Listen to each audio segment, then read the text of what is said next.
大家好，欢迎回到我的频道。上一期和大家聊了聊互联网券商是如何和证监会以及外汇监管部门玩猫捉老鼠的游戏。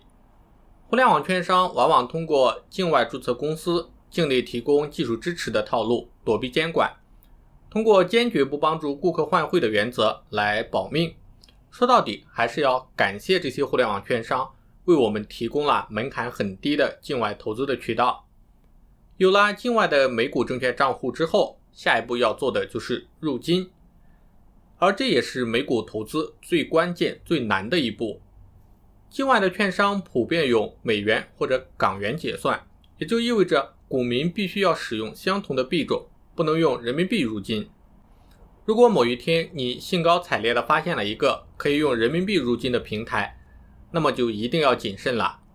这个平台要么是骗钱的，你一入金就跑路的那种，要么就是离监狱不远了，一旦平台被查封，你的资金就是打了水漂。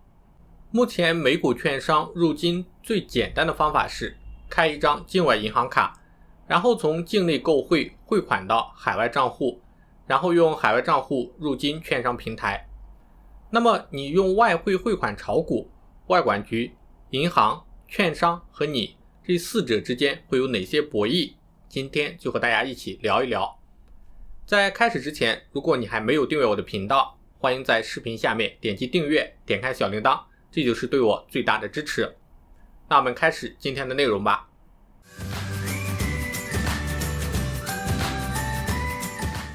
从2017年起，无论是通过网点柜台、自助购汇机，还是通过手机网银办理购汇，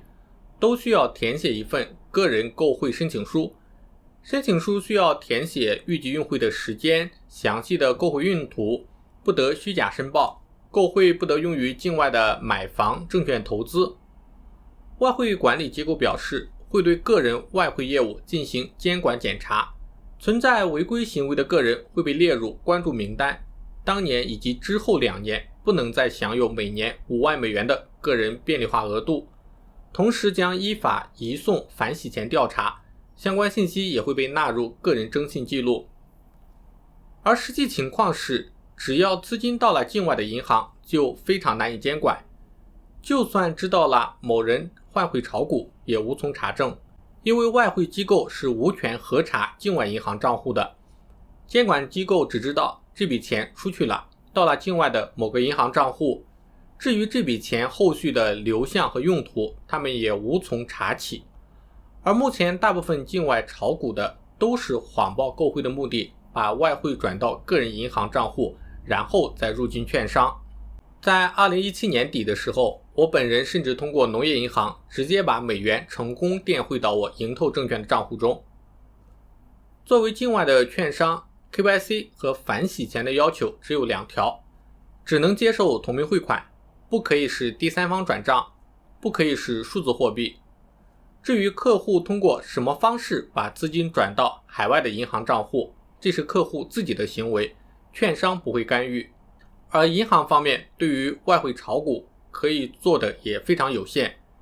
比如曾经有一家银行在处理个人提交的外汇汇款时，发现境外的收款人和境内的汇款人的英文名称相同，并且名称前面加了相同的前缀。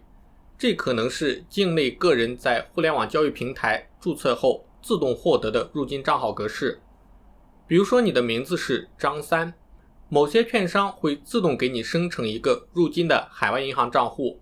账户名称往往是你的姓名加上账户号码，比如张三88888。这家银行针对这笔可疑的交易，一方面要求汇款人提供资金用途的证明材料，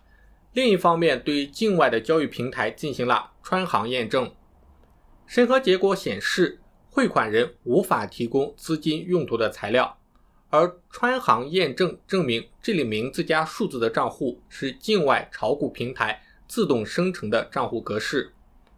最终银行终止了汇款操作，银行也在系统中设置了相关的敏感字的拦截功能。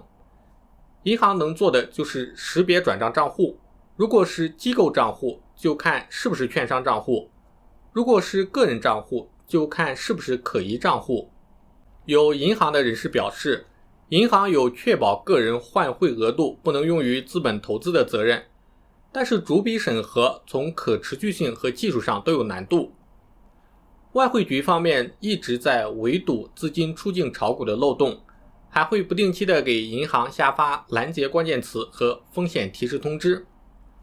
2019年10月，有群众举报老虎证券引导用户转钱到境外的金融机构进行证券投资，导致国内资本外流。但宁夏的外汇局称，若您掌握具体情节，请提供具体的外汇违法的事实以及可供查证的相关线索。除了个人在银行换汇转到境外银行的方式，还有一些更加隐蔽的外汇入金方式。比如有的证券公司注册为支付宝的商户，客户以消费的名义用人民币入金，这种方式在前几年很普遍，但是很容易被查处，目前几乎已经看不到了。有的境外券商支持虚拟货币入金，券商在境内境外有2个资金池，境内的资金池收客户的人民币，境外的资金池是 USDT， 客户在境内以人民币支付，买入境外的 USDT 后，然后卖出 USDT， 从而获得美元。虽然资金并没有出境，但实际上还是有一个换汇的过程。虚拟货币换汇出境虽然更加隐蔽，但是承担的风险也会更大。支持虚拟货币的大多是小券商，资质往往会存在问题，跑路的风险也很大，不建议大家使用这种方式。2021年2月，国家外汇局主管的《中国外汇杂志》发表文章，提出考虑个人在5万美元的额度内开展境外证券投资的可行性。这就从侧面上说明了，监管机构也知道，个人境外投资有着巨大的需求和市场，一味赌是赌不住的。监管机构的口风有所松动，这也就意味着我们个人换汇，然后转账到境外银行入金券商，目前来看是风险最低的操作方法。